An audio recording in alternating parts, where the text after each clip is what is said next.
I guess those punches Rocky took to the head were real after all. George Washington was the father of our country. Donald Trump is the father of Eric. Big difference there. Sylvester Stallone, who didn't even have to throw a punch to make Kimmel look ridiculous. You'd think a guy who's been in the business this long would know how to keep it together. But apparently not. Let's break it down. Stallone was supposed to show up on the host show to talk about his latest hit, Tulsa King. You know, being the eternal badass that he is, a routine PR move, right? Except somewhere in the mix, the host decided to go full diva. Word has it that he pressured ABC to cancel Stallone's appearance. Why? Because Stallone's personal politics don't vibe with his. Classy. Huh? Forget professionalism. It's all about who's in your ideological echo chamber these days. But Stallone? He didn't even flinch. He's not the kind of guy to whine about being snubbed. That's for late-night crybabies. Instead, he stayed quiet, probably busy doing something productive like, I don't know, lifting weights or making more movies that people actually want to watch. And that's where things really got interesting. Social media, being the chaos engine it is, exploded.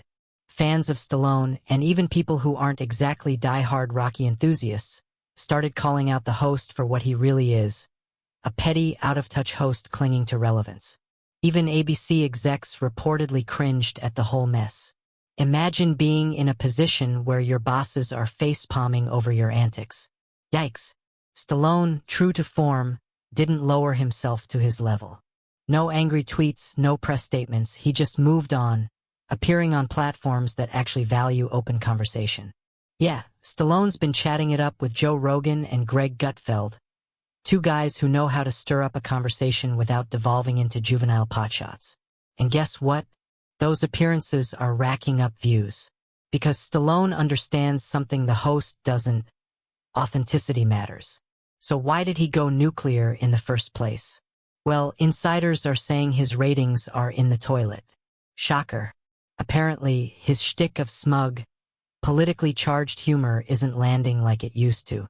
When you're sliding down the popularity ladder, maybe taking swings at a beloved Hollywood legend feels like your Hail Mary.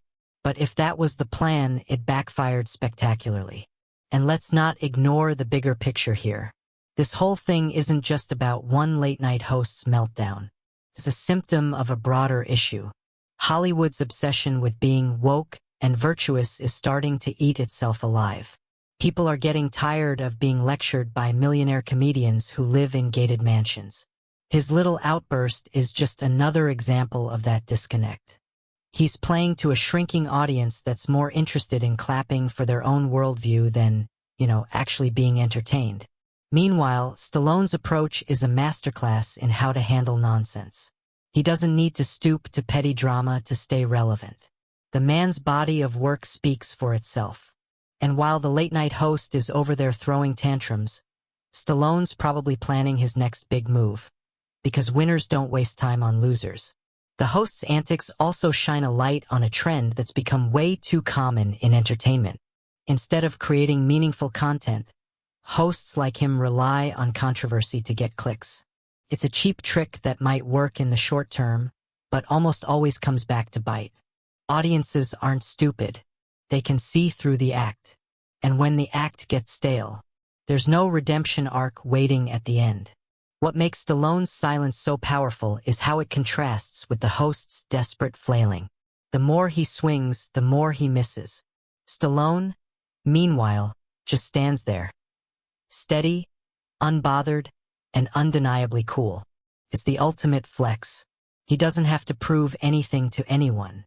His legacy is cemented, and no amount of late-night snark is going to change that.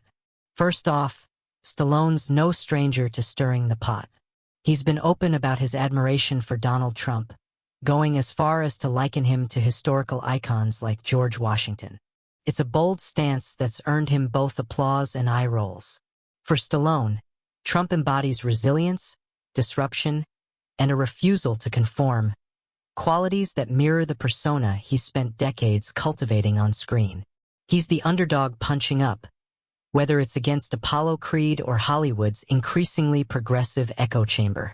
On the flip side, the the host has made it his mission to roast Trump at every opportunity. His late-night platform, once a place for lighthearted jokes and celebrity banter, now serves as a nightly roast of conservative politics, with Trump as the main course. From mocking Trump's physical habits to throwing out barbs that go well beyond humor, he's made his disdain crystal clear. At one point, he even joked about urinating on Trump's star on the Hollywood Walk of Fame. If the goal is to shock and alienate, he's hitting the mark. So what's the spark igniting this Stallone-host feud? It's simple. Stallone's support for Trump puts him on the opposite side of Hollywood's liberal majority, where the host reigns as a court jester of the left. When Trump takes potshots at the host, calling him the worst TV host ever and branding his career irrelevant, it's easy to see how the host might transfer some of that frustration onto Trump's high-profile supporters, like Stallone. It's not just about Rocky Balboa, it's about what he represents. Stallone, however, isn't playing that game. When ABC reportedly reached out to smooth things over by offering him another slot on the show, Stallone's response was refreshingly un-Hollywood. No thanks, no drama, no performative outrage. Just a quiet refusal to engage in the circus. He's got bigger fish to fry, like redefining his career in an industry that seems more interested in canceling than celebrating. Where the host's late-night antics grow increasingly stale, Stallone's pivot to platforms like podcasts and streaming services is a masterstroke. Take his appearances on Joe Rogan's podcast, for instance.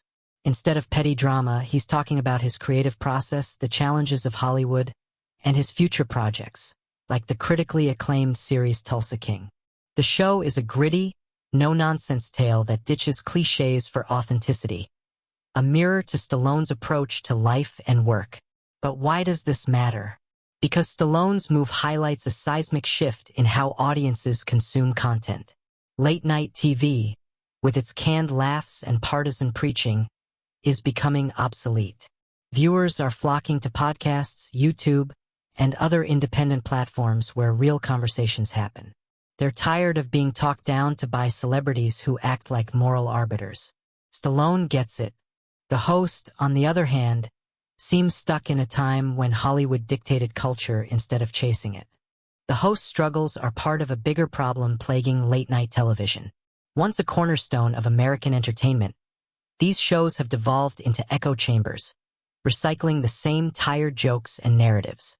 The humor is predictable, the interviews are formulaic, and the content is more focused on scoring political points than making people laugh. Meanwhile, podcasts and streaming platforms offer something far more valuable: authenticity. It's no wonder audiences are voting with their attention and abandoning late-night TV in droves. Stallone's success on these platforms isn't just a career renaissance. It's a roadmap for the future. He's proving that you don't need Hollywood's outdated playbook to connect with people. Instead of pandering or grandstanding, he's focusing on what he does best: telling compelling stories and being unapologetically himself. It's a lesson Hollywood would do well to learn as it continues to alienate the very audiences that once made it great.